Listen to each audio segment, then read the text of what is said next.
OCO Halito, it is Christina RRJXi Tips.com.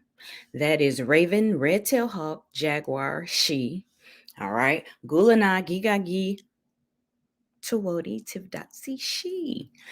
All right. Today's topic, we got to speak on it. Now, when I came in the public eye, doing my spirituality life path sessions publicly. All right. I did them privately before I came on the scene. I came on the scene publicly in 2016, mainly 2013, but I believe I started my YouTube channel in 2016. Okay. Anyway, so one of the foundations, of course, is my bloodline ancestry, right? All right, Creole and various American Indian tribes, nations are in my bloodline. All right. I've done videos on it. My YouTube page, my Facebook page, all my social media pages highlight indigenous cultures, spirituality systems in my bloodline, and the Creole culture of my bloodline. All right. So, one of the highlighted civilizations, actually, I had a spiritual experience where these beings, these Olmec beings, how you see the big colossal Olmec heads, came to me and they were speaking to me. All right. And there was an item that was on, it had a seal on it. It had a seal.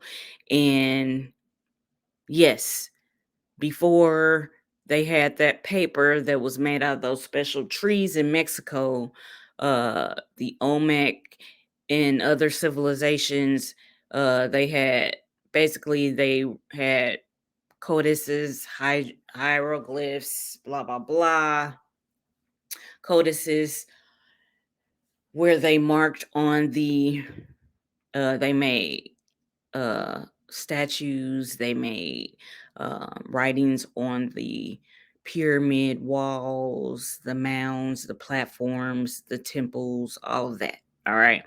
But later they started making that paper from those special trees in Mexico. All right. So the scroll was like some kind of material that I cannot fathom at this moment, but it had a seal, and I was looking at it and listening to them speak with this thick language. I had a knowing, but like it wasn't immediately like translated into English, okay? But I tried to open it. All right, I tried to open it, but how they were talking, it was like they started like arguing. It felt like the tones of their voices were getting different. And so that's when I snapped out of this vision. I had this vision when I was awake. All right. I wasn't reading a book, none of that. All right. I wasn't reading a book or anything. So from that point on, that let me know that I was on the right track, because yes, I have been going to the Anianwaya Kitawa Salagi Cherokee meetings, because Cherokee is in my blood. You know, that's not what our ancestors called themselves, but I was going to the meetings and I was delving into the spirituality of my Cherokee bloodline, right? But I had done some research on the Olmec, and I did it kind of heavily because of my mother's bloodline. their land is on the original Caddo nation's land. All right, that is Caddo territory. So I was doing research on the Caddo tribe, Caddo Hadacho, and the Aztecs. There are oral tradition stories that say the Caddo has a connection to the Aztec, basically saying descendants of the Aztec. All right. So that like gave me another okay to just dive deeper into this. I researched a lot of things, and the Toltecs kind of basically have a pot full of gumbo of the Olmec, Mayan, Aztec, Mixtec, Zapotec, spirituality and culture. They have like a gumbo pot of it.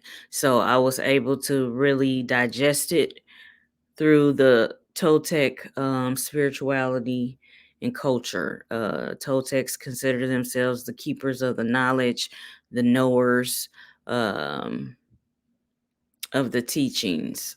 All right. So I have some books here, and I'm going to share them. Now, the Olmec, this is them in ceremony. All right. So I'm tying this all in. When I started doing my life path readings, where I did use instruments that my ancestors used in my Creole heritage and American Indian Indigenous heritage, Aboriginal heritage, right? My bloodline. So I started using sacred rocks and stones, cards that are from the Toltec, New Orleans Voodoo Tarot, the Toltec Oracle, Shaman Wisdom cards, Oracle cards, and Tarot cards that incorporate Creole and American Indian spirituality and culture. That was the basis of my Oracle card collection. All right. I also have some from the Nagas, Eastern Ethiopia, some Alkebulan diasporan cards, what you call Africa today. The Creole people are a mixture of people. Even though when I've done my genealogy, I did not find anyone specifically from any city or state in Africa, but I have found my bloodline ancestors from the Americas and the Mediterranean area. All right. Spain, France, Italy, Hungary. They of course they highlight the sub-Saharan Africa, but right next to that where the Ethiopian area is, because I didn't do the freaking little DNA shit, because I know it doesn't capture. It only looks at 23 markers. It doesn't look at the many markers that are in your DNA. And scientists are still trying to fucking decode your DNA. But anyway, I didn't do it, but my sister, she did. And the little dots on it spoke on that area. But when I actually did the genealogy, looked at the names, where they were born, who their parents were, I did that footwork, and none of it said Africa. But because my family is Creole on my mother's side, Louisiana, from northeast Louisiana to southern Louisiana. All right. Because of that, I have embraced some of the diasporic connections. All right. I have embraced that because I know the Creole, the mixture, when someone is listed as mulatto, there is a mixture there. So I don't excommunicate Akbulan, even though I have not found any records of my ancestors that were on slave ships or anything dealing with Africa, Alkebulan, all right?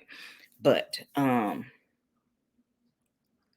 I got this book, Return of the Serpents of Wisdom, and it did break down how all of these civilizations have a connection, and they have an underground brother and sisterhood. And the main animal spirits that connect them are, at the top is the snake, the serpent, the dragon. That is like one thing that connects them all. All right. And so I got this book called Return of the Serpents of Wisdom, and it broke down how all of these civilizations are connected. Now, within the Olmec, which I was really drawn to because I had that spiritual experience that highlighted it. So I knew that I was on the right track, that this is what my spirituality readings are going to encompass, this and the Olmec derivatives, the Xi, the She derivatives, their descendants, basically. The Mayan, the Aztec, the Zapotec, the Mixtec, the Toltec. It's going to incorporate that. So I do incorporate that in my spirituality sessions. All right. So the Olmec, all right. They are the mysterious culture that everybody's trying to crack the code. Now, I have several books, all right? I have several books. Now, this picture is them in ceremony, all right? It's them in ceremony, and they have several animals in their spirituality system, all right? Now, I've looked at several books, the Olmecs by Jacques Sostile. I may be pronouncing his name wrong. I have Return of the Serpents of Wisdom by Mark Amaru Pinkham. This book that I downloaded. All you have to do is just do a search. But I have some physical books that I have looked into. I've looked into Ivan Van Sertima, Renuko Rashidi, and Clyde Winters. All right. Now they talk about the African influence or the African presence in the Americas. But what people have to realize is that we were Pangea at first. And so as evolution started happening and there was a separation of land masses, and in between the land mass is water, like the water become like wider, greater, more separation. All right. But these people had a connection, and these underground societies or spirituality sectors, they are all connected, and the main motif that connects them is the serpent, the snake, the dragon. They call it the Khans. This is why Khan is in the name or attached to the name, or Ka for spirit. Okay. Now, this is them in ceremony. So the serpent is the star of the show, right? Now, the mother, the creatress of all, is in the form of Kultaku. Kultaku, she's seen as a big snake, or she has like a skirt full of snakes. And inside that mother is the jaguar and the eagle. This is why you have the jaguar and the eagle knights, or the jaguar and the eagle shamans. All right, it's about shamanism. When I came in this, I've had shamanistic experiences. I have a big sister teacher who has confirmed that I had these different encounters, because when I shared them with her, she basically confirmed what I was going through, a sort of initiation, if you will. All right. And so the Jaguar has been present in my spiritual initiations. And some of it I was awake, and some of it I was in a dream or astral state. All right. And this was before I became savvy on what is astral projection and all this. I was having these experiences. All right. With several different aspects. So the Olmec, they highlight the Jaguar and the Serpent. All right. um their descendants focus on not only the serpent, the jaguar, but the eagle. Some in the Americas, it's the eagle, the macaw, it's the condor, it's also the jaguar, the puma. All right, so these are manifestations of the great spirit, the mother and the father. All right, because in their spirituality and culture, they give different aspects or different animal spirits, um the feminine aspect or the masculine aspect, but it creates a balance. So the first 16 minutes I kind of broke this down, but this is them in ceremony. And so my first like readings with people publicly um dealt with a lot of this, the animal spirit medicine, where I tap into the different animal spirits, because part of my initiation was dealing with different aspects of the source of all things, the great mother and father, revealed itself to me through these animal spirits. All right. All right. Now, on another video, I can break down what all of those spirits are. But for the sake of this video, we're going to focus on um, the Jaguar of the Olmec, because they place high importance on the Jaguar spirit. All right. This is why I have the name that I have. This is why my logo is the way that it is. It has a jaguar, and it looks like a red sun.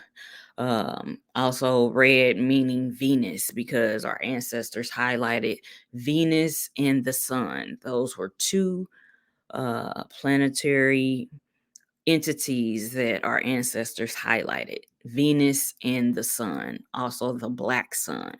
All right. So this is the Olmec in ceremony. All right. You see them in ceremony. They're having a meeting. These ancient civilizations, that they had these mystery schools. They taught the common people just the elementary things, but the advanced people went through initiations and they got the higher knowledge and the teachings, and they were able to preserve the teachings. They went into hiding. The books or the writings on the walls went onto these special papers, especially from that tree that I described from Mexico. All right. All right. In the Americas, the special tree that produced a special paper. I actually have one of those that is, it has the stone of the sun, the calendar, the ancient calendar on it. And that calendar is, how they came up with, oh, the Mayans said that the world would end in 2012. No, that's just the end of a cycle. A new cycle begins after that. So it has the stone of the sun, Tlaloc, and Sentiotl. All right. The rain goddess, the aspect of the great spirit, the mother and the father, in um rain and corn. All right. So, all right, on to the Olmec. All right, this is them in civilization. They're excuse me, in ceremony. All right. This is in Museo Museum of National Anthropology in Mexico City. All right. Now I have been to Mexico, but I have went to the Yucatan, to Chichen Itza. They also highlight the Jaguar. All right. This is the place of the red Jaguar throne. They have an observatory where they had their astronomers, their whole astrology system. All right. Which comprised of the constellations and animal spirits. All right. And the elements. Water was one of them. The Olmec Quetzalcoatls and the Kukulcans. All right.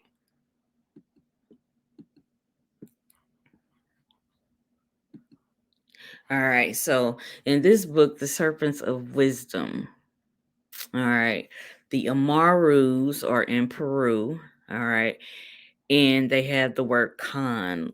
Okay. Kukulcan, uh, American. This is the land of the serpents. All right. And the serpent is the great mother, Kultaqu. All right. Kultaqu is the great mother. And I'm just going to give you, show you a brief picture of Kultaqu. All right. Kultaqu. All right. Uh, Aztec goddess, mother of God's serpent skirt. All right, this is Kultaqu. You see this big serpent head, breast, the skull. All right. When you say serpent, don't be afraid of that, because it is describing your DNA.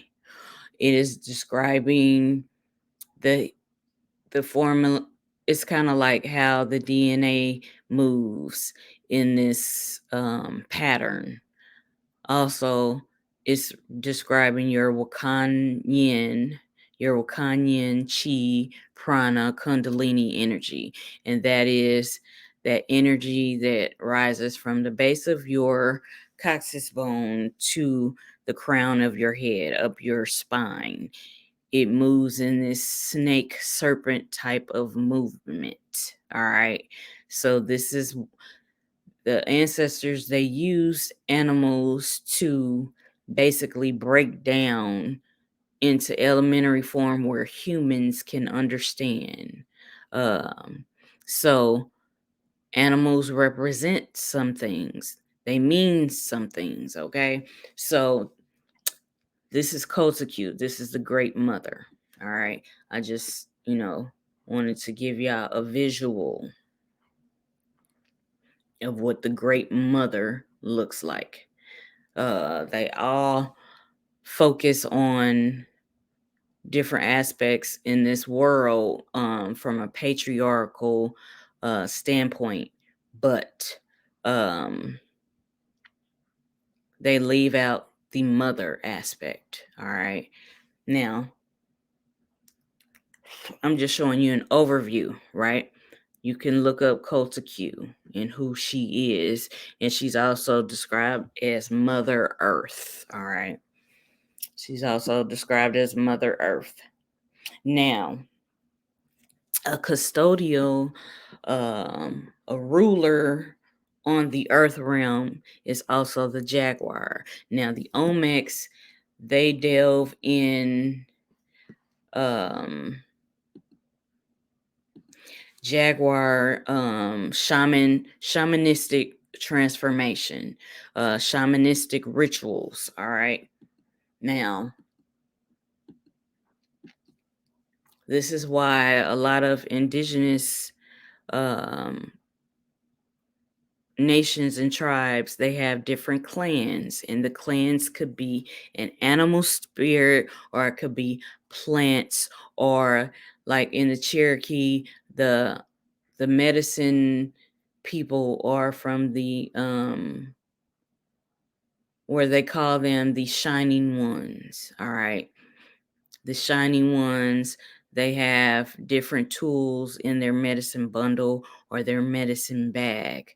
They have various feathers. They have clear quartz crystals. They have, turtle shell rattles that they use in ceremony, different things. So every nation has clans, all right? And the clans are represented by like various animals or objects, all right? So, all right, let's go to this. Now, the Quetzalcoatls and the Kukulcans of Mesoamerica, the Olmec Quetzalcoatls, the Olmec Serpent people. All right. Now, there was talk about this, and I'm gonna show some pictures here shortly. Some more pictures, because the Olmec civilization, at least 3 of the large Olmec heads look very what you call negroid. All right. Negroid. Which are the Aboriginal humans. All right. On every continent, there are Aboriginal humans.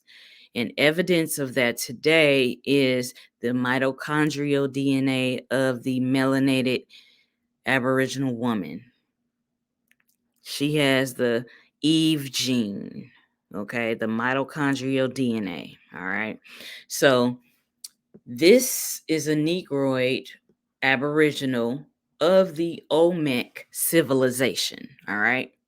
Now, when you say Olmec civilization, yes, we're going to speak on the shamanism, and we're going to speak on the art, which displays the shamanism, but we're going to also speak on the culture and the quote unquote ethnicity of the Olmec XI Tamoanchan beings. All right. Yes. So they did give one to Ethiopia. All right. So I will say this, from looking at this is not a Olmec shaman in transformation. This is not him in ceremony turning into a jaguar in this picture. They do have figurines, statues, and drawings of them transforming into the jaguar as a shaman. They do, and they call them were-jaguars. Okay.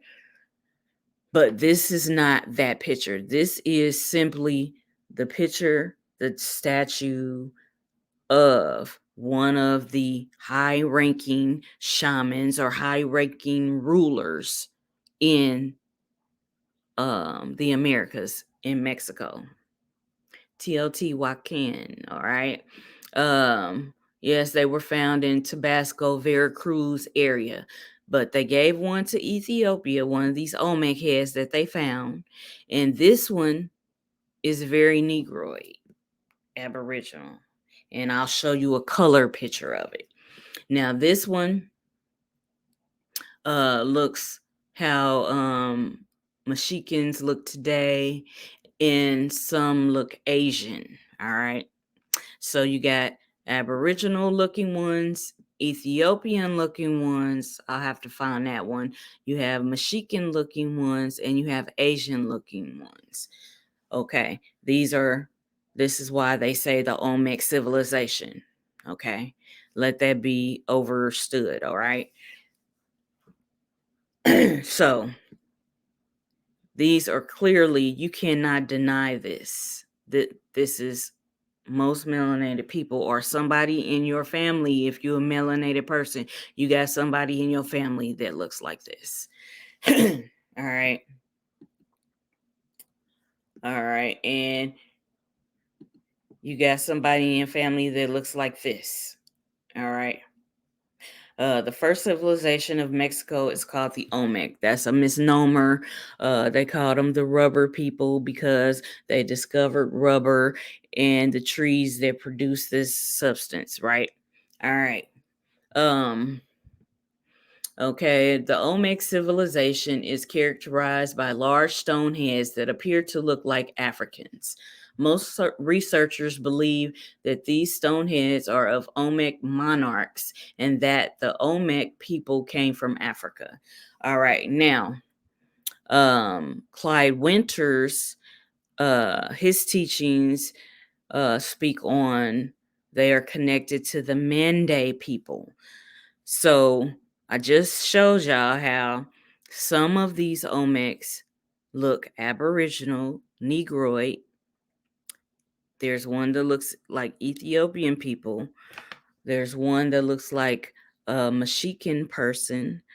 The other one looking like an Asian person. And I said that because in this book, right here, it breaks down how all of these civilizations are basically on one accord. They have an underground brother and sisterhood that they embrace uh, each other's overall spirituality and culture. But each sect of them highlights a different thing. It's like you and your family, y'all have a core connection. Y'all all the same. Y'all got the last name, or y'all all came from great grandma, great grandpa.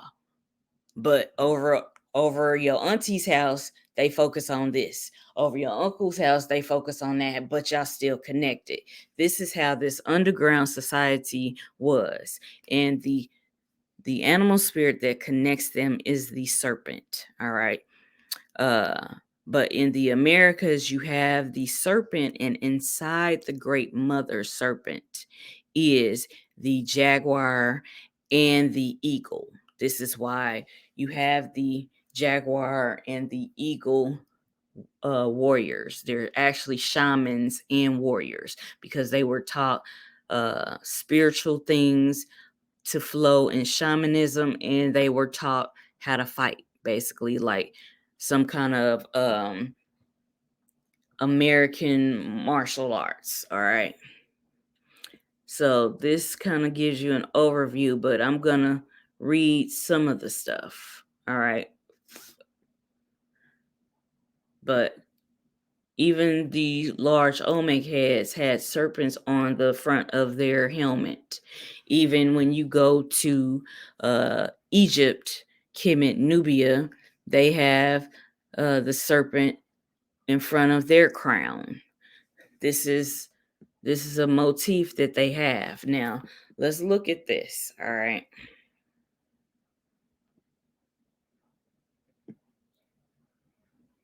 All right. Let's look at this. All right, the eagle and jaguar knights, uniting the polarity. While much of Teotihuacan's spirituality was quote unquote lost or distorted in its Aztec translation, some mystery schools were able to preserve the ancient rites and teachings of the Quetzalcoatls in their original purity. All right, one such school, the Academy of Malina Molino Co., all right, was founded high in the Mexican mountains by Quetzalcoatl missionaries. It became a training ground for the Jaguar and Eagle Knights, two orders of initiates who zealously guarded the authentic teachings of their plum serpent ancestors, all right. The Molino Co. um, Academy consisted of a group of temples and dormitories richly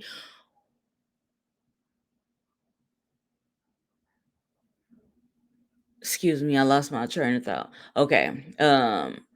This academy consisted of a group of temples and dormitories richly ornamented with serpents and other sacred motifs. The main temple is an imposing circular temple carved directly out of rock, which held the power of a pre existing vortex.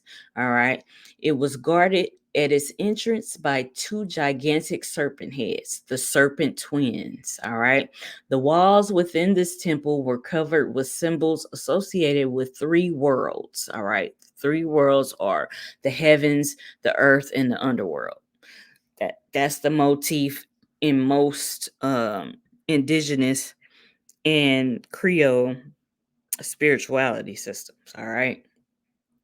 The three worlds, as well as numerous motifs explaining how to master them. One of the most theologically instructive temples in the complex possessed a doorway in the shape of a huge serpent and contained images of a jaguar and an eagle within. Such occult symbology suggested that within the body of the primal serpent exists the twins. The twins are the eagle, the male heavenly twin, and the jaguar, the female, the earthly twin. And some would do that vice versa. It could be the eagle is the female heavenly twin, and the jaguar is the male earthly twin, because the Olmecs and Olmecs on down to the Toltecs view the jaguar with high regard as the visible image of the creator on the earth realm. The jaguar is uh, the spirit reigning on the earth realm in a physical form. Okay. This is why the Jaguar is highlighted. This is why Jaguar is my last name. Jaguar, the name was given to royalty and shamans, basically. That's who that last name was given to. All right. Now, an aspect of Tezcatlipoca is the jaguar. All right. Which is another aspect to my name. But let's get back on task. If you've seen any of my previous videos, in December I focused on the Great Mother and I highlighted Kukulcans. So you can look at that video. Kukulcans is the Great Serpent Mother. All right. She's also revered as the mother and Mother Earth. All right. The spiritual mother here on Earth. All right. That's her material form on the earth plane. And she has a skirt full of serpents, all right? Or she is a big serpent, which is similar to, in Creole culture, New Orleans voodoo, and Haitian voodoo. You have Aida, Wedo, and Dambala. They are a large serpent. Also in Australia, in their sacred place called Uluru, they have the big rainbow serpent, and I can't think of the name of the rainbow serpent. I also have oracle cards that deal with the Australian Aborigines. Okay, but the motif is the serpent. Even in Asia, they have the dragon, which is a derivative of the serpent and the eagle. All right. So in the Olmec, you have the serpent, the eagle, and the jaguar. All right. So it goes on to say the twins. I was saying this in December. I broke down the Great Mother. It's about the Great Mother and her son during December. This is why people celebrate Christ Mass, about the Christ or the Messiah, the anointed child. There are many Christs. There are many Messiahs. There are many anointed. But the Great Mother, the original stories talked about the Great Mother and her twins. I did a video on that. You can check it out, where I talk about the Negro Madonna, the Black Madonna, Kukulcans. I break down some other things, but I break down the story about how it was twins before it became just one person. Before it became Mary and Jesus, it was the Great Mother and her twins, and they were fraternal twins. It was a female and a male. So check out some of those previous videos, and I show book references. All right. So it goes on to say, as a part of the secret spiritual training they had inherited from the Quetzalcoatls, the eagle and the jaguar knights learned to perform ancient hieroglyphic dances, which represented the unfolding drama of the male and female principles as they interacted with the cosmos. The dances often commenced with the harmony and or conflict of the polarity and ended with their reconciliation and reunion, the goal of creation. So the solution is, okay, unity, unification, reunion, reconciliation. That is the goal. Like I mentioned before, it was Pangea. You had the Mu and Lemuria. You had Atlantis. You had Aslan. All of these great places. Tamoanchan. You had these great places, and then separation started happening. Like the Earth started shifting. The bodies of waters got wider. People separated, but they still had this underground society. All right. This is world fucking wide. All right. It's an underground society, and they all embrace each other. They recognize these motifs: the serpent, the snake, the dragon, the jaguar, the eagle.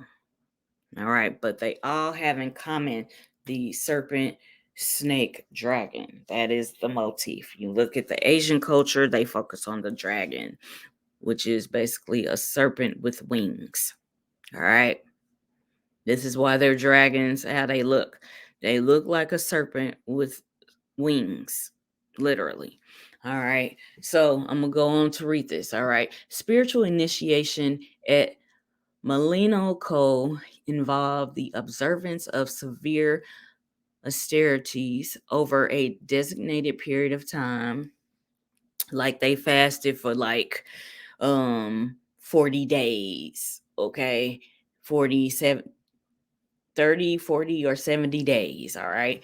And they only had like the necessities, and they were getting in tuned with the spiritual things, all right? If the candidates remained firm and succeeded in completing these austerities, they were knighted and entrusted with the caretakership of the secret teachings of the Quetzalcoatl lineage. It could be Kukulcan, Quetzalcoatl, or just Khans.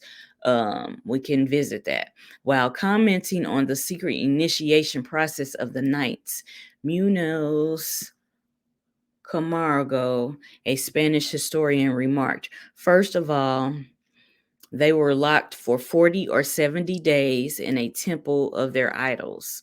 Okay, so within those idols were the great serpent, the jaguar, or the eagle. All right. They fasted all the time and communicated with none but those who served them.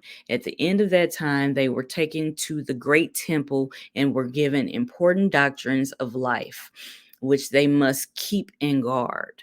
But there's also a time to reveal this to the people, because a lot of people that are basically a part of this bloodline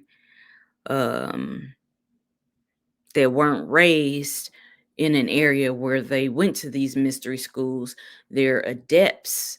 That knowledge has been revealed to adepts, whether it be spiritually with having dreams and visions, or someone identifies them and invites them to come to these mystery schools and learn. All right. And be the caretakers, guardians of this sacred knowledge, because this knowledge is used to heal humanity. And there is a time when there's going to be an outpouring of revelation, revealing of this sacred knowledge to heal our people. Okay. Now, it was safeguarded for certain reasons. So some people couldn't steal it and use it for bad.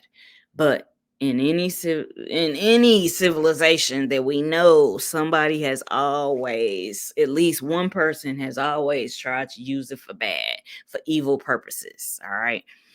But up here it said the goal, it says the dances often commence with harmony and or conflict of the polarity. So polarity is harmony, peace, and war.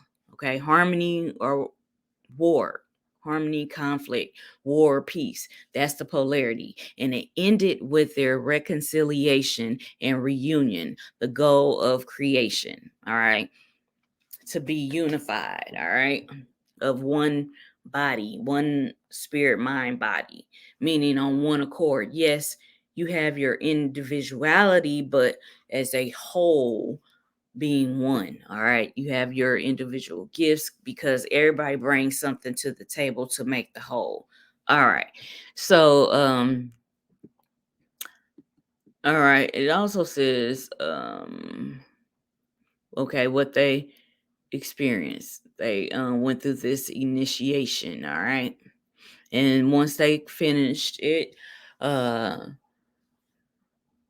they were knighted as a Jaguar knight or an Eagle knight. All right. All right. Even though they learned spiritual things and how to defend themselves, one sect was dedicated to the spiritual things, and one sect was dedicated to the physical things like preparation of war, self-defense, things of that nature. The other one was spiritualism, shamanism, things for healing the spirit and the mind and the body. All right. And the other one was like guarding, protecting. All right. So you have the Mayan Kukulcans, you have the Mayan serpent culture, the Mayan serpent priesthood. But let's go back right here. Just a second.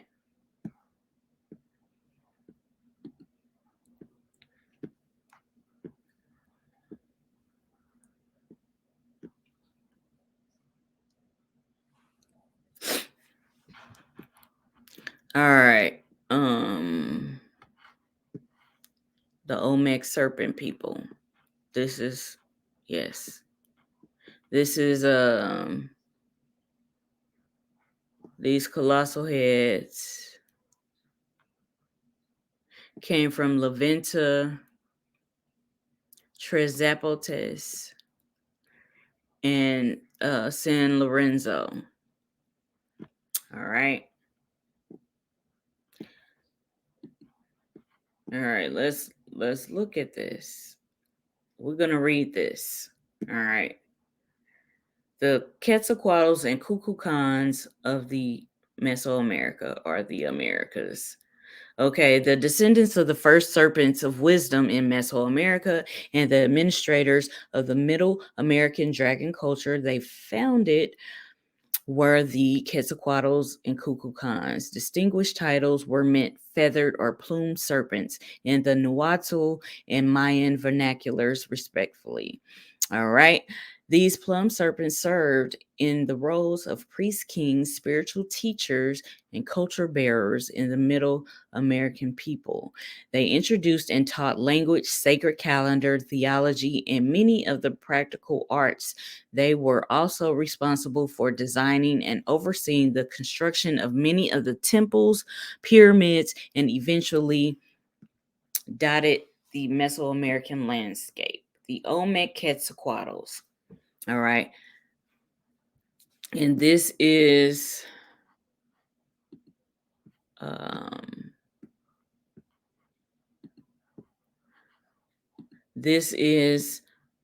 Olmec Quetzalcoatls in ceremony.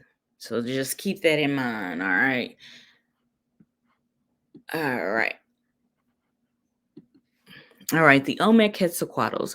As previously mentioned, the legendary first settlement of the plumed serpents in Middle America was Tamoanchan. This is why even I listened to Phil Valentine. He referred to them as Tamoanchan. Uh, we know Olmec is a misnomer. The XI, and even if you put IX is Ish, the Jaguar spirit, and XI is the Olmec. All right, the Tamoanchan peoples. All right. Anyway, so a name which means the place where the people of the serpent landed. They also call this like the land where the gods were made, like in the Papuvu. These are some of the books that I have. Like, okay, the Papuvu, the Olmecs, the oldest civilization in Mexico by Jacques uh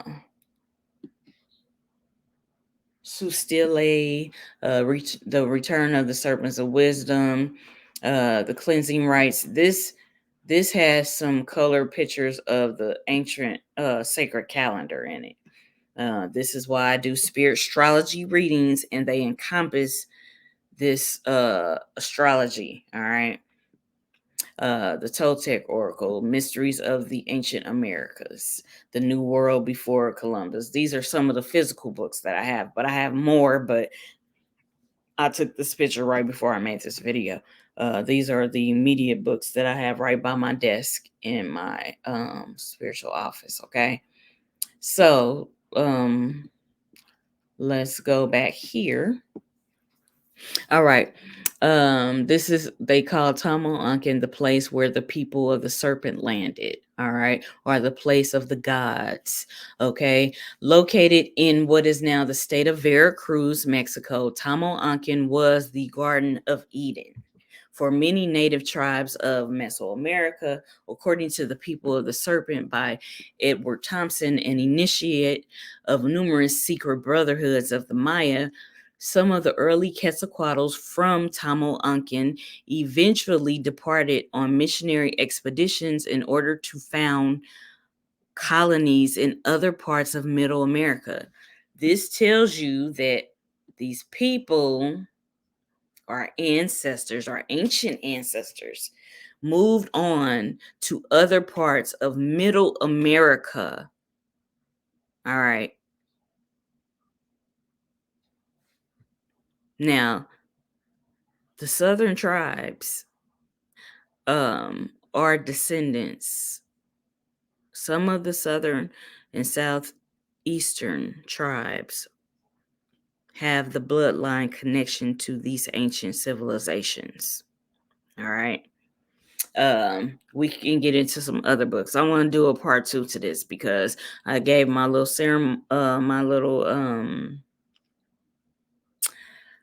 backstory for the first 15 minutes, but we're gonna go deeper, but I'm gonna do a part 2 of this. All right.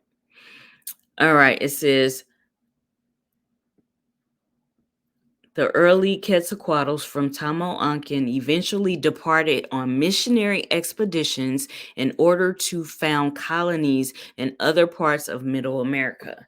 One of their spin-off cultures is known historically as the Olmec. And you see how they try to, even in these books, when you get these books, you kind of got to take it with a grain of salt, because the Tamoanchan, the XI, or the what they call in the Olmec people. All right. All right. All right. The Olmec, a civilization founded in the jungles of Veracruz, which was based upon direct experience with Great Serpent. All right, the Great Serpent. They had experience. Like I said, the Olmecs, they focus on the jaguar and the eagle. and especially the serpent. The serpent is the forefront because that is the great mother, the great father. All right.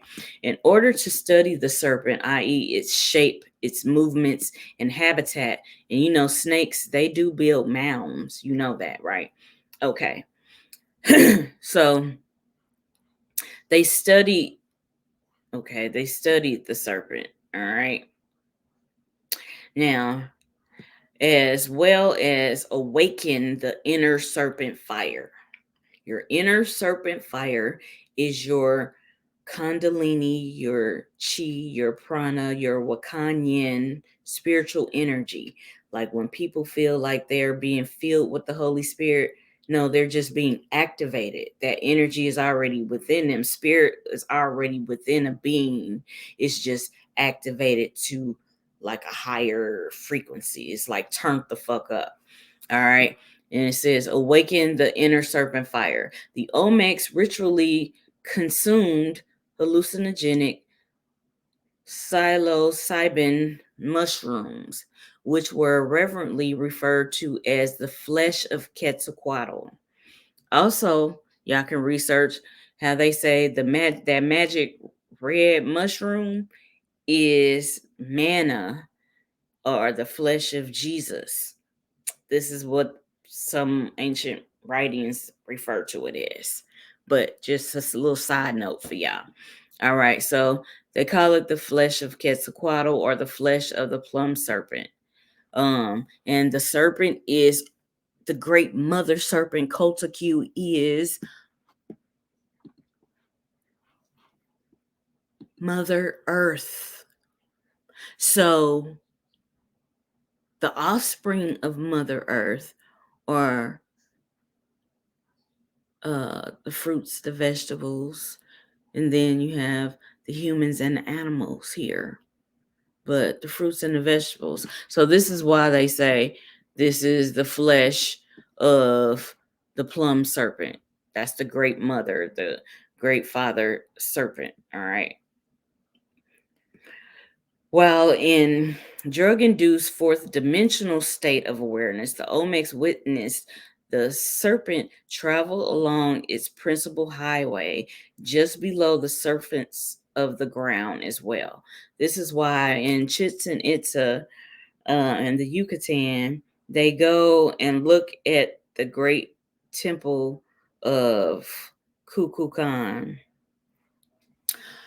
and they see the movement of Kukulcan or Quetzalcoatl, the great serpent, move up and down the pyramid, up and down the steps of the pyramid during the different equinoxes. All right. So they relate a lot of things to what's happening in the cosmos, what's mirrored here on the earth realm. It's the polarity, the unification of the polarity. Okay.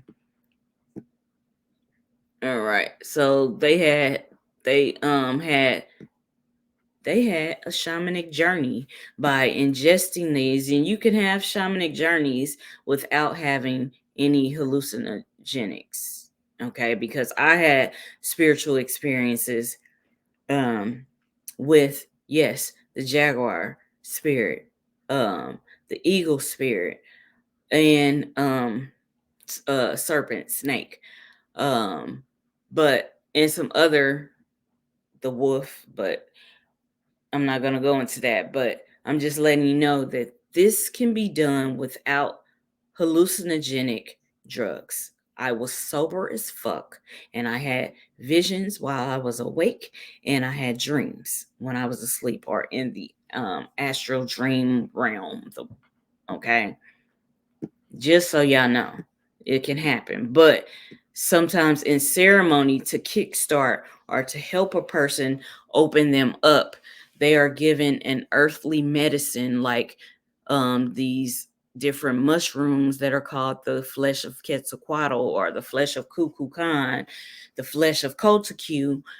They would actually have in it a spiritual or astral like encounter with the great spirit, the great serpent. All right. Even in the Bible, it talks about the serpent. The serpent gave them the knowledge told them the truth in Genesis, but just look up the Gnostic teachings of Genesis. Okay. All right. Okay. As in and out of volcanic mountains, its true home and entrance to the upper world. Okay. So they say that the serpent can come basically and visit through these volcanic mountains and other entrances. All right. Um, the geometrical patterns orn ornamenting ornamenting. I keep wanting to say ornament, but all right, of the serpent's fourth dimensional body was duly recorded, and these shapes provided the basis for many of the Olmec's cult symbols and serpent effigies. At Leventa, the Olmec's oh, wait a minute. Let's go back. At Leventa, the Olmecs worship the serpent deity in its natural habitat by constructing a life-size reproduction of a volcano out of stones carried from Tuxtla volcanic range 60 miles away. They also use green jade collected from quarries 50 miles away. Now, Olmec jade, they also say like some of the Asian looking Olmec heads are connected to the Shang or the Zhang dynasty. Like there's Olmec jade, and then you have the jade that is used in some Asian spirituality. But they have their cons also because of the dragon. Their version is the dragon culture. And in the Americas, it's the serpent. It's actually the feathered serpent, the plumed serpent, which is Kukulcan or Quetzalcoatl, the feathered serpent. And that can be translated also as the winged serpent. All right. It's just a way that they say it, the winged serpent versus the dragon. All right. And do research on why they call the misnomer the black man or the melanated woman or man. Yes, Aboriginals, the original peoples, they also call them the Asiatic black man in Muslim traditions. But all you have to do is look at the mitochondrial DNA of the quote unquote misnomer black woman, the melanated woman, the Aboriginal human of this earth. All right. All 7 continents, their original people were melanated people. All right. And the woman that has the mitochondrial DNA, the Eve gene, is the quote unquote misnomer black Negro Aboriginal Indigenous woman. All right. So, all right. All right. So this just talks about an experience like when they took these mushrooms, they could have a one-on-one experience with the great serpent, the great Kotaku or the great Quetzalcoatl Kukulcan, the feathered serpent, the serpent with wings. All right. All right. Now it says these huge serpentine masks, which they were buried 10 to 20 feet underground along their deity's subterranean highway. These masks, yeah, they were masked in a lot of indigenous cultures. When they do different ceremonies, they may have on a eagle mask, a jaguar mask, different. I'm gonna do a video on like the Hopi and the Dogon, how they are on different parts of the earth and they have similar spirituality. All right. All right. Because the Hopi are mentioned in this book too. They talk about all of the clans that are connected, like on a whole nother level. This is syncretism. And this guy, I want to say his name is not Fibonacci. That's a sequence, but I forgot his name. He was from some other country. He broke down syncretism and astrotheology, and he did some good teachings on it. Him and Seven Bomar, I used to watch them like back in the day, and it did make me want to get books and research and delve deeper into that shit. But okay, all right. So tribes, they wear masks when they want to tap into the spirit, the different attributes of that animal spirit. All right, whether it's the wolf, the raven, the crow, the jaguar, all of that, the buffalo, whatever, they will put on a mask. But these Olmec heads are them, their face, and they have on this helmet or this crown. They are not in transformation in those big colossal head pictures. All right. All right, it says they put on these masks as well as other Olmec dragon effigies, okay, united with the serpent and another power animal, the jaguar, to produce a serpent jaguar mix similar to the serpent puma deity venerated in their southern neighbors. Like, as I was flipping through, I know you saw the Amarus, all right. America, American has the con. This is the land of the serpents. This. If you live in the Americas, you live in the land of Kultaku. The land of Kukulcan and Quetzalcoatl. You live in the land of the great serpent, feathered serpent, the winged serpent. All right. You live on the land. All right. Another depiction from another spirituality system will be a Turtle Island. But this is the land of the serpents, the serpent queen and king. I'm just using those words because we understand those words. But all right. Anyway, so it's just saying that, okay, in shamanism, you can unite with everybody has like spirit guides. In my spirit astrology readings, I break down who your animal spirit guides are. Yes, in your indigenous culture, you will have, like, your family, okay, say it's the Jones, y'all part of the Panther clan, the Jaguar clan. All right, that's known. But you as an individual will have several different animal spirits that guide you and guard you. You will have that. And I break that down in my spirit astrology readings. But all right, let's read on. All right, it's just saying that, okay, these deities are venerated, okay, also by the southern neighbors, the Amarus of Chavin, Peru. All right.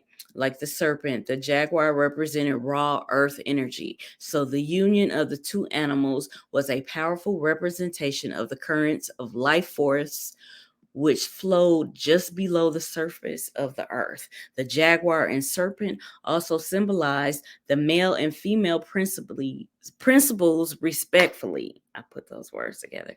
Anyway, the jaguar and the serpent also symbolize the male and female principles respectively. All right, as they did at Chavin. All right, you have the Amarus, of Peru, and then you have the Kukulcans, all right, of the Americas. All right.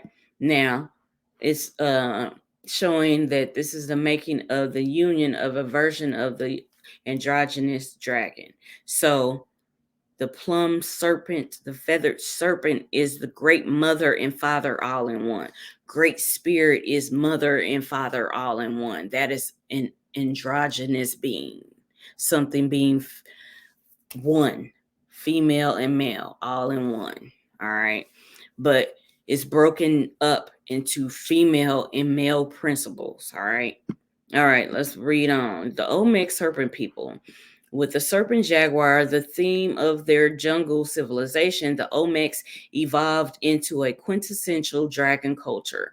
All of their art, architecture, rituals, calendars, and ceremonial costumes in some way reflect the influence of their androgynous dragon deity, their serpent deity.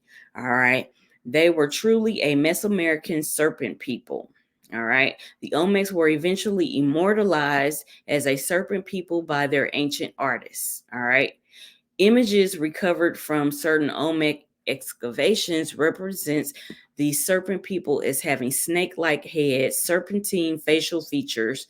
Okay, so some of their artists made like works of art to just show that they in a shamanistic journey state of mind, they morphed into the spirit of the serpent, the jaguar, the eagle. Those were the main animal spirits they had shamanic journeys with. But it also shows pictures and statues of them in their normal form with no mask. And I showed you all the picture. All right. Like this. Okay. This is a regular Olmec head. All right. This could be a Negroid person or a Mesoamerican person. All right. That's just a portrait. That's them with a helmet on, a ceremonial helmet on, right? That's a normal face. But this face is in transformation face. This is a shamanistic in transformation face. This will be like a considered, shaman in transformation of a jaguar, a serpent jaguar or were jaguar. This is what this face looks like. Look at this shit. All right. That's a transformation face. But this is not a transformation face. This is a raw individual with wide nose, big lips, almond shaped eyes. All right. So just to show y'all. All right.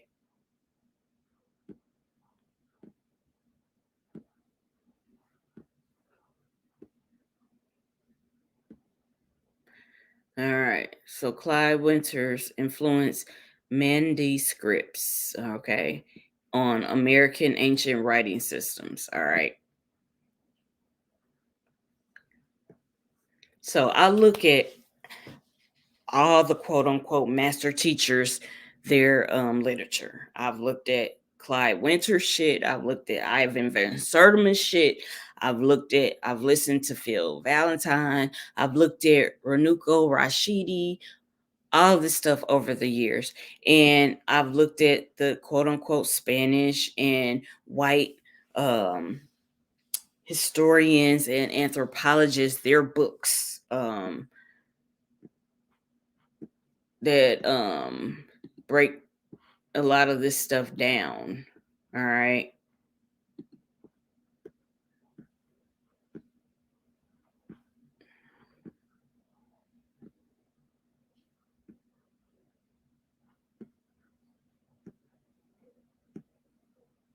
So you're gonna have Akbulan, African people, Ethiopian people, because Ethiopians have an Olmec head. All right. You're gonna have them, uh, melanated people of the Americas, whether that's the Aboriginal Negro or the Mesoamerican, the Mexican, um, and then the Asian.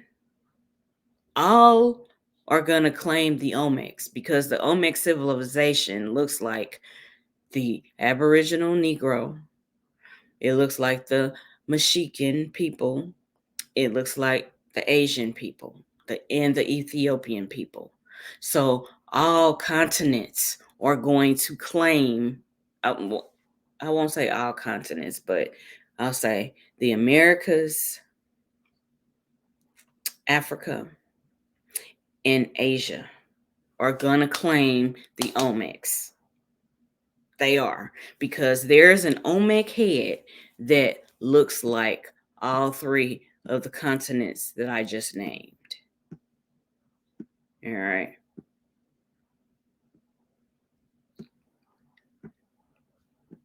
Okay, this is a were jaguar. This is a shaman in transformation. All right. Okay, this is one of the twins. All right.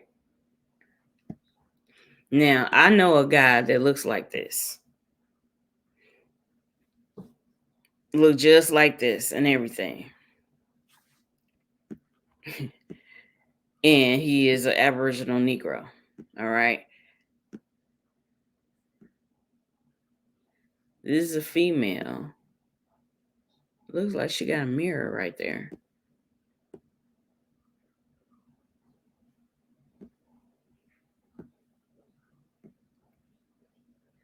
A female. All right. Now, this, how they got this. All right. I could see a possible beginning to transform. This is a transformation picture. So you gotta, it's evident of which ones are the transformation pictures. All right. This is a dancing jaguar. All right. I know somebody that look like him. Matter of fact, Be Legit look like him.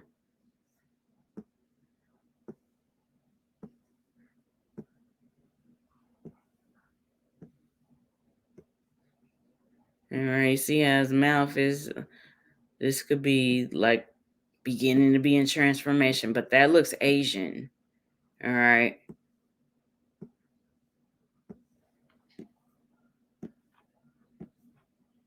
Okay. I'm trying to find, let me do this. Okay. Let's do this.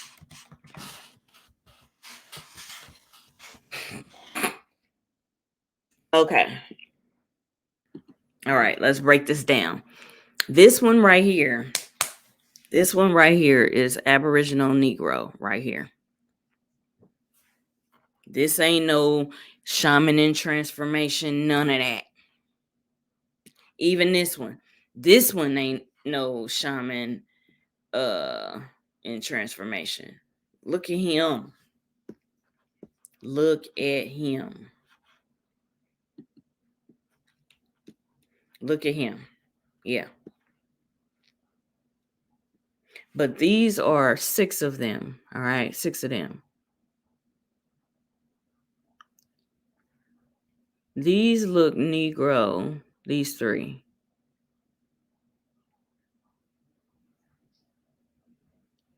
This could be Asian. This could be Mesoamerican and then Asian. You see how they look like this?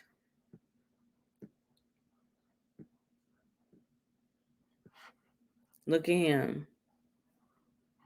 And look at him. These are not in transformation.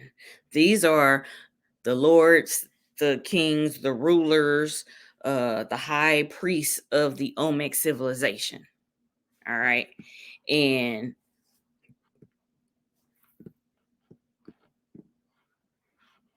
you cannot deny that this is an Aboriginal Negro. So I understand where Ivan Van Sertima was coming from and Clyde Winters when they say an African presence. Even though that continent wasn't called Africa back then, it was called Alkebulan, but it had different aspects of it. Even Hindustan, what they call India today, Eastern Ethiopia is over there. So we have the Olmecs We have the Nagas of Hindustan, India, and we have the Khans that connects the Americas, Africa, and Asia.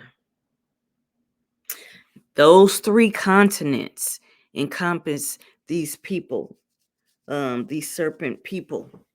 But it also goes further into the Mediterranean, because the oracles of Delphi, I connect them to the Sibyls. Now, I had got this reading a long time ago. It said that I was an oracle of Delphi, but really what they meant to say was I was like a Sibyl. But that was the terminology and the cards that they used, or whatever, that person had when they gave me that reading. So I know who I am and what I am and who I am connected to. It's been revealed to me. I share some things, but I don't share everything. But I am connected to this civilization. And when I say I'm connected to it, I'm connected to it deeply.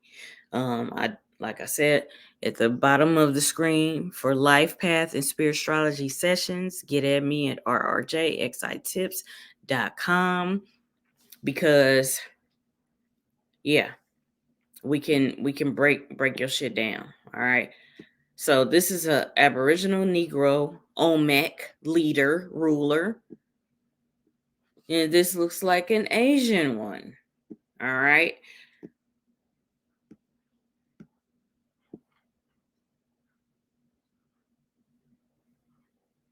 You see, head 1, San Lorenzo. Head 2, San Lorenzo. Head 3, San Lorenzo. And head 4, San Lorenzo.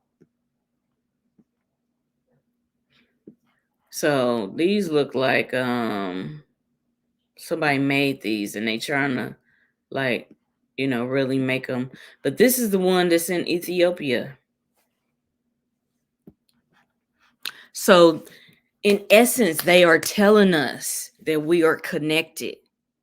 The Americas, Africa, and Asia, we are connected. We have an underground spirituality, brother and sisterhood. And they know that they are connected because they had civilizations like the Olmec, that's kind of like the Galactic Federation here on Earth, on the Earth realm type of thing. I just, made that comparison. But this is the Ethiopian one. So basically, in essence, Ivan Van Sertima is right. Renuko Rashidi is right. Clyde Winters is right. Mashikan scholars are right. Asian scholars are right. Even though I don't know of any Asian scholars that are speaking on this. Look at the Jade Emperor and how I saw a picture. I don't even know if I can find it. A picture of an actual jade and gold figure that was considered the Jade Emperor, the emperor that they address when they want to have money and prosperity.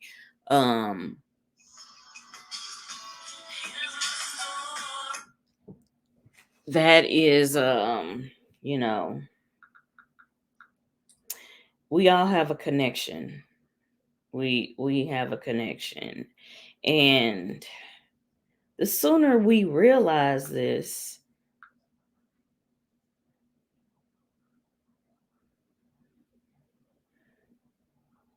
we can cut out all the bickering and shit. Because while we up here fighting over this and that and that, our ancestors already knew that we was connecting. We had a brother and sisterhood. We already knew this, that we were all related in some way.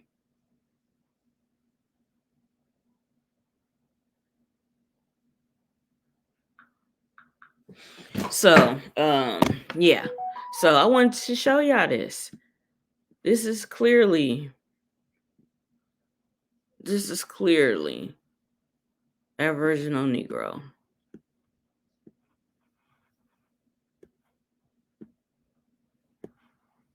This is the one he found. This is in the book. This is in the book that I have, the Olmec's Jaquis Sostili. This one right here.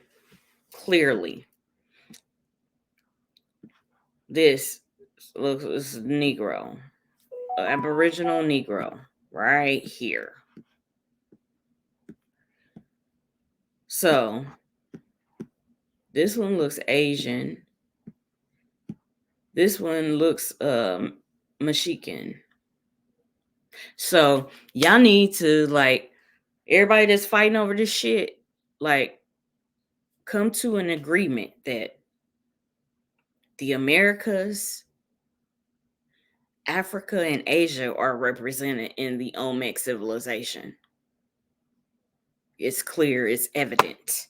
Yes, the Olmecs flowed in just awesome spirituality and shamanism, all right? Oh yeah, and this one on the end right here, with his nose half flared, I know somebody that looked like that. But these are just, they are not in transformation in these. They're not.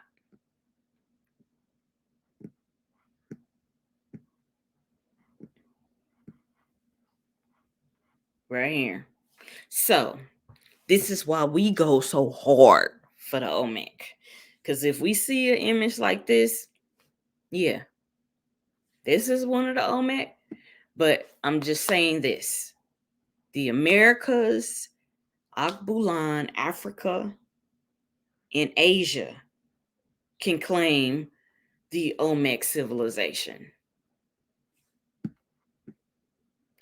And by it being like that, in this book,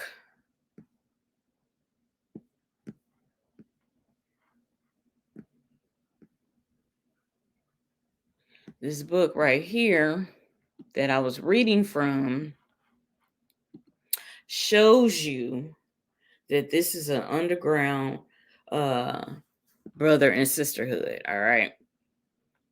Okay. And let's move down. Let's finish reading this, and then I'm gonna have to do a part 2. Okay. All right. Olmecs were eventually immortalized as serpent people of their ancient artists. Images recovered from certain Olmec excavations represents these serpent people as having snake-like heads, serpentine facial features, and or dragon-like bodies in their art ones. All right. A large deposit of snake-headed men, possibly depicting a secret conclave of the Olmec Quetzalcoatls, were recently recovered among the ruins in Levanta, while another serpentine sculpture also found in the same site depicts a shaman wearing a serpent-embellished headdress and sitting in the posture of an upraised rattlesnake. Perhaps even more evocative than these images are the colossal human heads. Okay. And then they try to say, oh, like with serpent like features. Like, I just showed y'all the ones that's just straight human, and then I showed y'all the ones of basically shamanic art, where they show them in shamanic transformation into a serpent or a jaguar. Okay. You're gonna get shit like this in many Aboriginal and Indigenous cultures because they embraced nature, the things on earth, and spiritual things. They coupled them, they married those concepts together. Okay. It also goes on to say, okay, they were discovered around Levanta and other sites in the Olmec heartland. These gigantic stone heads of the Quetzalcoatl priest kings, some of which are 10 feet tall, possess distinctive caps or helmets, or those helmets were their crowns. Some people say they are just the football helmets. I believe the football helmet is patterned after these helmets, all right? Because the Olmecs, the Mayan, the Aztec, they played basketball. All right. All right. These distinct helmets, along with flat lips and noses. Okay, melanated Aboriginal Negroes have flat noses and big lips. Some Mexicans do. Some Asians do. And some Africans do. All right. So, some academic researchers, like the German anthropologist Karl Lukert, see these helmets, the scales found on a snake's head. So he's saying that, okay, these people, the Olmec, they're okay, that's just like a pharaoh will have a cobra, a snake, on the front of his crown. All right. They're saying that these Olmec helmets had designs like snake scales, like snake skin. They had snake skin helmets because the image of their deity is the serpent, the snake, the feathered serpent. All right, the dragon with wings. All right. Or you have the Jaguar Knights and the Jaguar Warriors. They have this on, okay?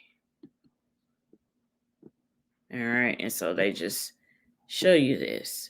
But these are good books to get. All right. This is he ain't in transformation. This is just his face. All right. Okay.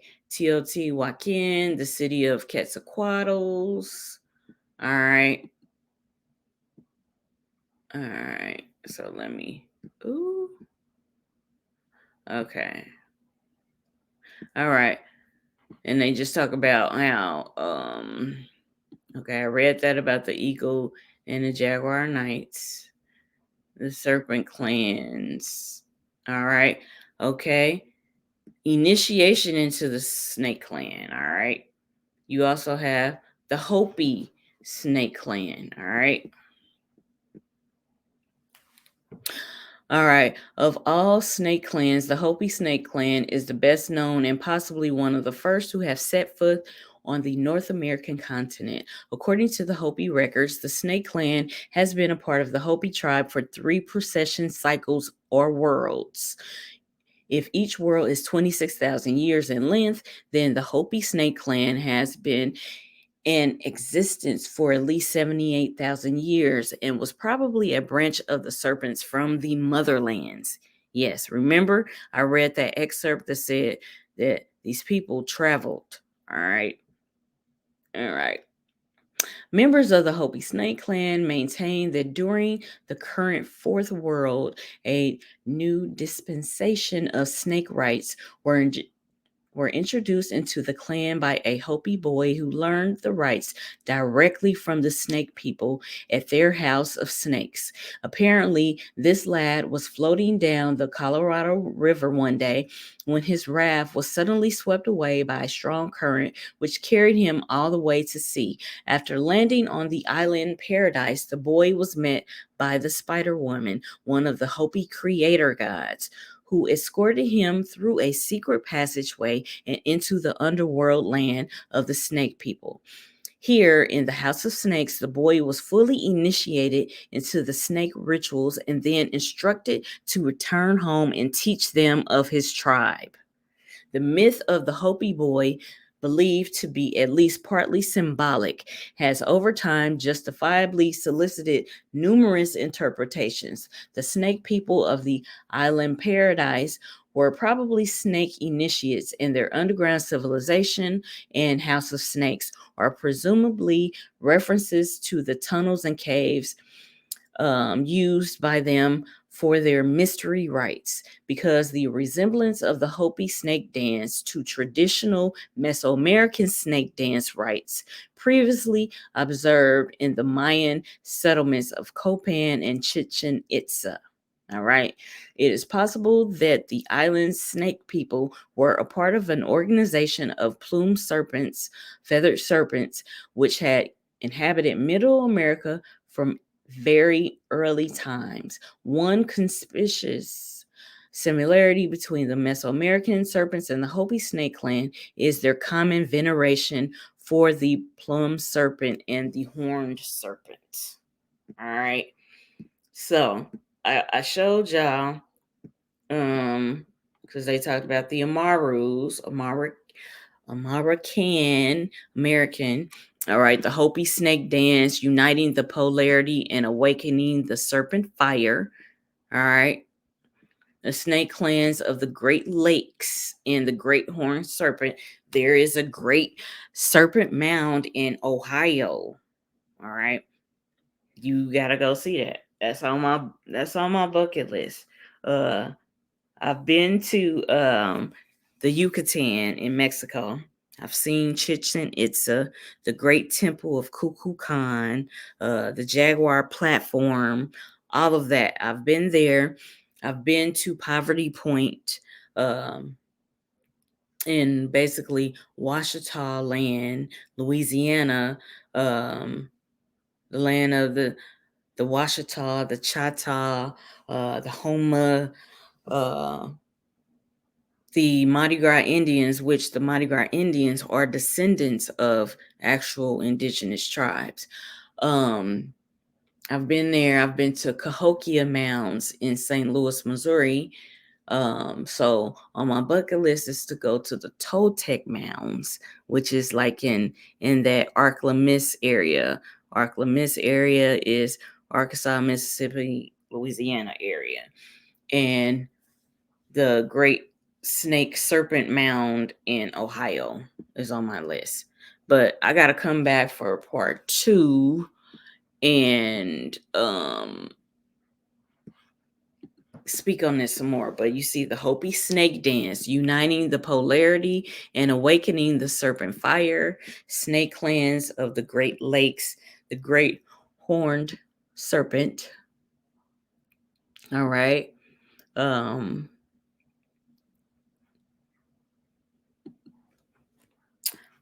All right.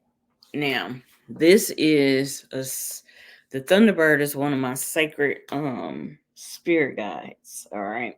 The Thunderbird, another form of the Thunderbird is the red-tailed hawk. So, let's look at this. This is another aspect. The serpent prophet experiences with an Anasazi snake.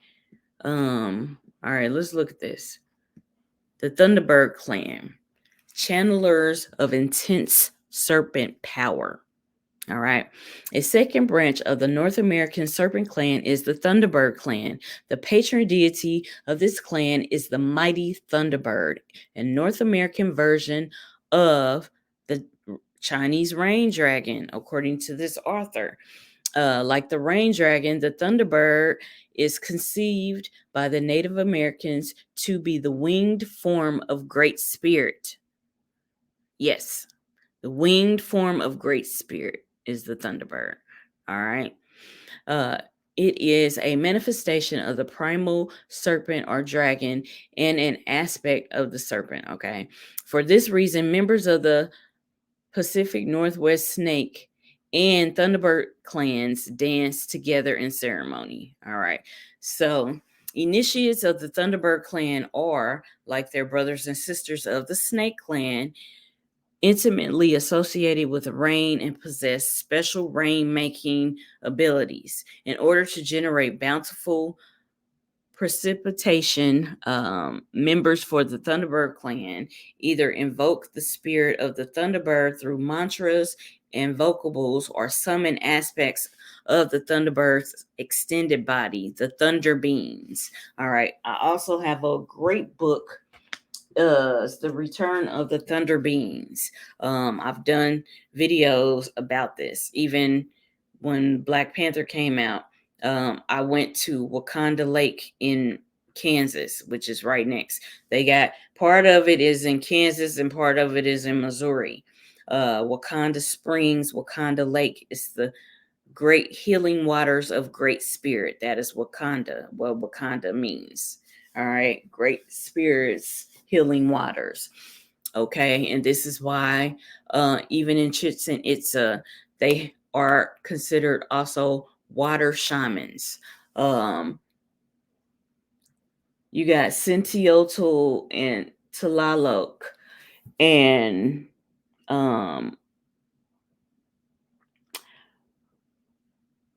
Tlaloc, I believe, is the deity of rain. All right. So snake and water is really two things that these civilizations really focus on. They really focus on that. The serpents and the water. Tlaloc. Tlaloc is the rain god. All right. Okay, so all right, this is the god of lightning, rain, and earthquakes. Tlaloc. All right. I actually have one of those with that special tree paper from Mexico that has Tlaloc and Sentiotl on it, the corn god and the rain god. Corn was a prized crop. I'm talking about original corn, maize. Okay, yeah. I'm talking about that. All right. All right. Tlaloc is often represented through uh butterflies, jaguars, and serpents. All right. Okay, so you have Tlaloc, which is that, and let's just look up this.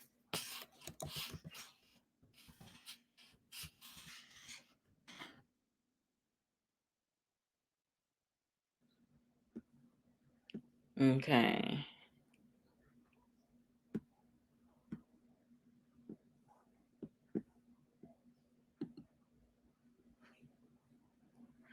Okay, Thunderbird. Okay, let's put.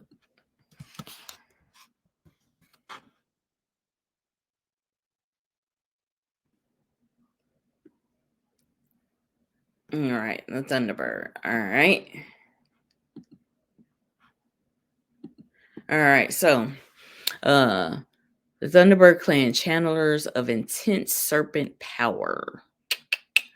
All right.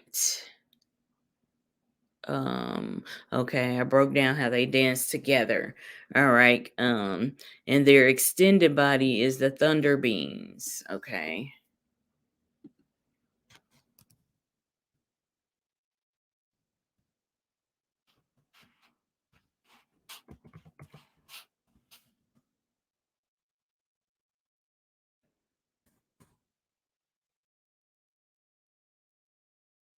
Okay, and these are the Thunderbeings. And this is one of the books that I have that breaks down the Thunderbeings and the Thunderbird spirit. I'm very close to this spirit. I've had encounters with the spirit. All right, Wakinyan, which is what I said is your primal uh force, that energy within you. They're describing the energy that is within you that activates your whole being, not only your DNA, but just your whole being, your essence. It is the spirit, the great spirit within your body. All right.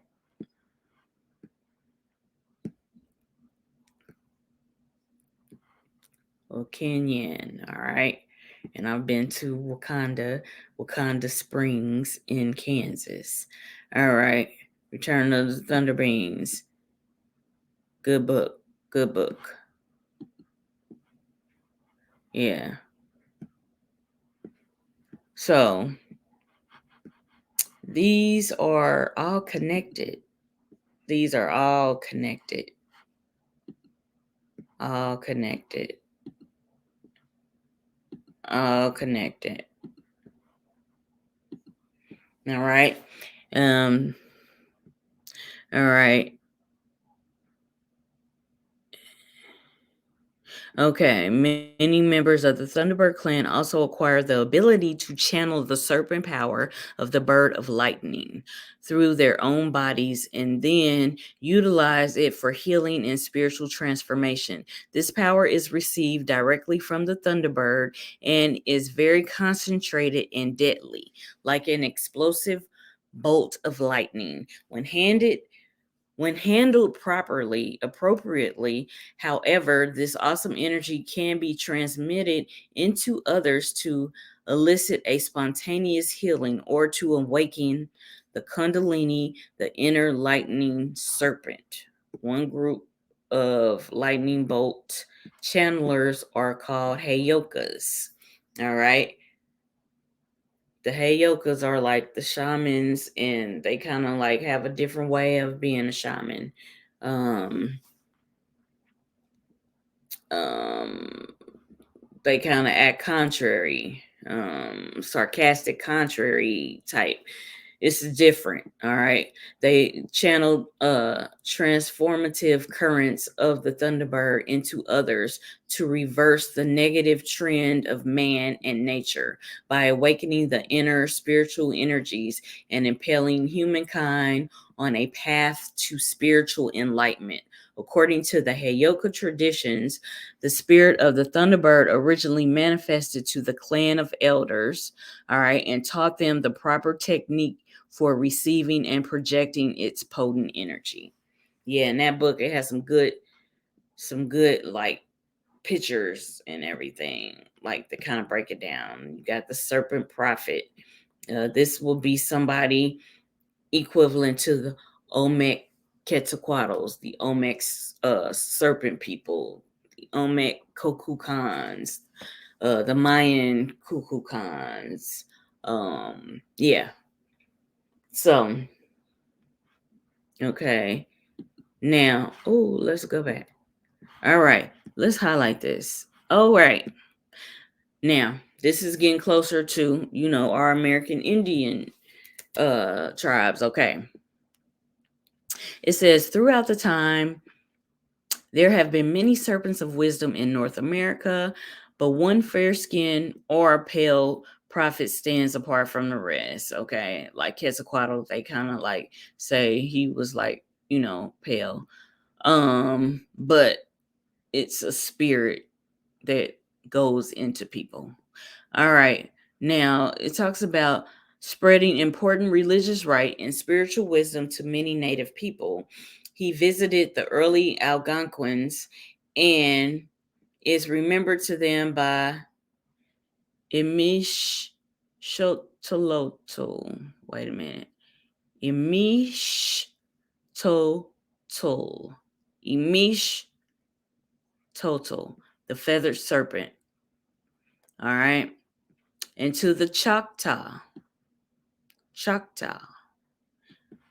received him as the Imishi, the wind god. All right. To the Iroquois, the Hiawatha. And Hiawatha means chief, but Hiawatha, the plum serpent, and recognized him as one of the masters who have served them for many ages and is their respected spiritual teacher. All right. All right. All right. All right. The Pawnees remember him as Paruxti, and the Dakotas still refer to him as Wakama. Wakama. All right. According to most tribal legends, when the prophet first, okay, so this serpent prophet is like, when sometimes when they say pale or light, they mean like the light that beams from this person. It can be metaphorically, but of course these were indigenous people, okay, and these beings, these serpent prophets, were melanated, aboriginal or indigenous people. Okay, these prophets that showed themselves. All right. Okay. All right. Okay, according to some of these legends, he was clothed in all these different things. You also get the Tau cross and the symbol of the androgynous serpent sons. It's supposed to be the twins, the female and the male. Things start getting distorted. And then they talk about how they get the concept of the Jesus character from this. Now, the concept of the Jesus character can be arguably another form of KRST or the Heru, the Horus story. It could also be from many stories. Krishna, all of these prominent figures in different societies. That a prophet that was known to show the people how to be a healer, a warrioress, because they had schools for women and men. Okay. All right. And it talks about associating with the number 13, which is the number of the Thunderbird or the Phoenix or the Dragon. So we have the Thunderbird in North America, the Thunderbird in North America, the Thunderbird and the Thunderbeings. Okay. The Thunderbeings take on different forms. In Middle America, you have the Kukulcans, the Quetzalcoatls. Okay, you got the Jaguar and the Eagle and the Serpent prophets and knights. Okay. Then they talk about the Anasazis, uh, the Navajos, the Mesa and the Hopi. All right. So it's a lot. This is a 2-hour video, but we can go in a little more. Then you have the Thunder Eagle. All right, the Thunder Eagle. I've given like different examples, but this is a good book. Another serpent people are the Jedis from Egypt, Kemet, Nubia, the Nagas from Hindustan. Let's see.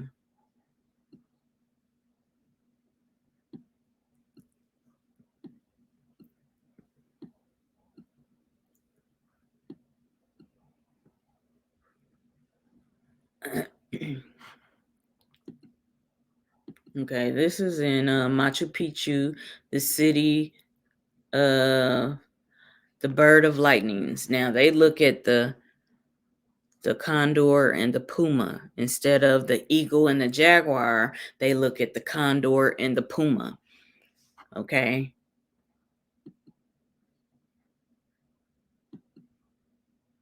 The serpent, the Incas. Now, Tupac Amaru, I did a video on him and how he was named after an Amaru because Tupac Amaru Shakur actually had that serpent energy, that Thunderbird, that Thunderbeing serpent energy within him. The serpent Incas. All right. This is why he like had that energy and he drew people. He was immortalized. Okay, he had that Incan with the Kan or Can for Can or Khan. Ka is a spirit that's within there. Ka is Ka. All right. Right. It says the serpents of wisdom in the Americas, how to master your personal power on a spiritual higher level. The Marus of Peru. All right. And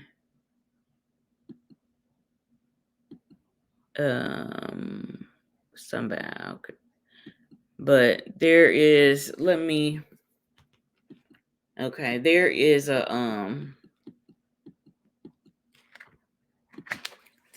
Nagas in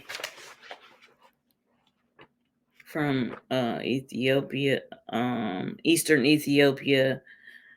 110. Let's see. All right, the Nagas of India. All right. Now they focus on like these cobra-like snakes and tigers. I mean, elephants too, but like in Middle America, it's the Jaguar and the Serpent and the eagle. And then you had the in the Amarus in Peru. You had the condor, the puma, and the snake. You had the Thunderbird clan, the Thunderbeings, the Choctaw, the Hopi, the Navajo, the Mesa, the Pawnees. They dealt with the Thunderbird, the Thunderbean, the Snake Dance, the Snake Clans. For the Americas, it's mainly the Jaguar for the Americas.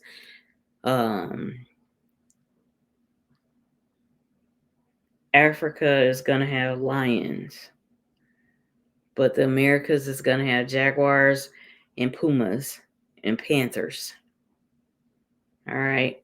A panther is just a dark melanated, whether it's a jaguar or a leopard. So in Africa, Alkebulan, you're going to have a panther, which is a melanated leopard. All right. And then you're going to have a lion. All right. In Hindustan, Eastern Ethiopia, and China, you're going to have tigers, snow leopards, and you're going to have the serpents. All right. So the Nagas of India, okay, and I'm just showing you this book just breaks down the return of the serpents of wisdom. It's a worldwide brother and sisterhood that tap into the healing of the body, the enlightening of yourself, your family, your loved ones, your people, your tribe, your nation, the world. All right. The goal is for them to unite and show the world how to heal spirit, mind, and body, and to heal the earth, or to do things to cultivate the earth, restoring and regenerating itself. Okay, because Mother Earth, Kultaku, they have all these different names. But you in this book, they talk about the Nagas of India. All right, Shiva, the Lord of the Nagas. You have Shiva and Shakti. Shakti is the female. Shiva is the male. There's also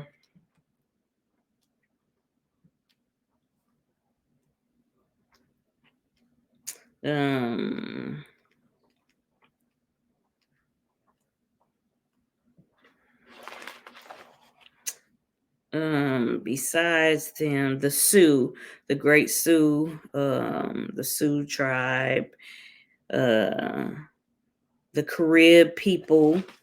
This book talks about, it talks about a lot. How the Maru peoples, it talks about ancient Lemurians, descendants of Mu. It's a lot. The Seven Rays Brotherhood, called the Association of it's a lot. And I want to show y'all the Jedis, the Kumaras, the Atlanteans. This is a really good book if you want to see how we're all connected. the syncretism of all of our spirituality and culture. And I've been having this book for years, and I've did some videos, especially right before Black Panther. I did some videos about the Serpent Goddess, which is Kukulcans, and I broke that shit down. Then I did videos on Black Panther, the movie, and how, you know, how they tweaked that, and I broke it down, like did like an esoteric review on the shit. They even talk about the Levites of Palestine and where Jesus, the character Jesus, got his game from. The magicians, they learned from the Egyptian, the Jedis and the Nagas, all of that shit. This book is okay. 192. Let's look at one. Okay, I'm gonna try. Okay, the Jedi. All right, the twin Nadis, the serpent fire, and the dragon body. The Jedi raising the Kundalini.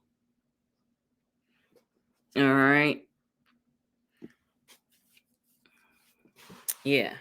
It's about your life force. And they have stories just to break the shit down.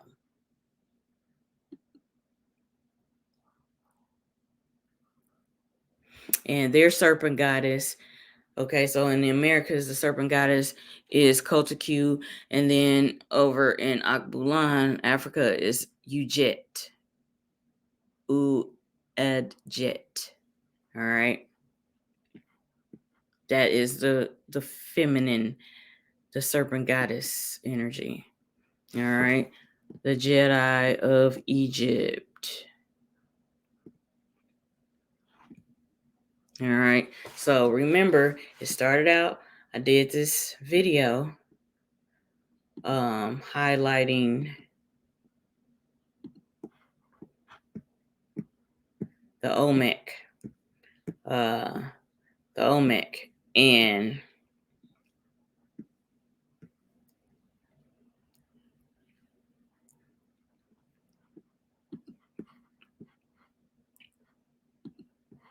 the Olmec. You have the Negroid Aboriginals, you have the Mexicans, and you have the Asians. Aboriginal Negro, Ethiopian Negro, and then you have the Mexicans and you have the Asians. The Olmec civilization looks like 3 continents of people. All right. They were a civilization. All right. So this is where we had started in this video. All right. So I will come back with a part 2, but they talk about this book is, you want to get this book, The Return of the Serpents of Wisdom, or you just can download it. But yeah. Return of the Serpents of Wisdom. They break down the great serpent, the jaguar, the eagle. Not only the eagle, but the condor and the thunderbird. Not only the jaguar, but the puma. In some cases, the tiger and the lion. The tiger is going to be for the Nagas, and the serpent for the Nagas in eastern Ethiopia. They have the tiger and Alkebulan. They have the lion and the serpent. They also have the falcon, the hawk, which is Heru. You'll see how we are all connected. This is why I really love this book. And you gotta decipher and dodge the quote unquote hijack of some things in this book. That's with everything. You research it and you keep what's good and you throw the rest of it the fuck away. So you want to decipher the shit. All right. But we will come back and speak on these great civilizations that tapped into animal guides, animal totems, animal spirits, which is what my one of my purposes is being a spiritual person. I have many titles and different names, but part of that is to give life path readings sessions and spirit astrology sessions. And I tap into our ancestors, cosmology and astrology, and the animal spirits. And that is how I give you your spirit astrology reading. So if you would like one, you can get at me at rrjxitips.com. Go to the contact page and contact me. I'm doing a special on monthly forecast. You get 3 sessions in a month period of time. You get a list of homework and exercises and things you got to do. So get at me and I will do a part 2 on this. And I was supposed to do a part 2 on Revelations too. And we'll break that down another day. But I love y'all. I shall Hawa. Peace.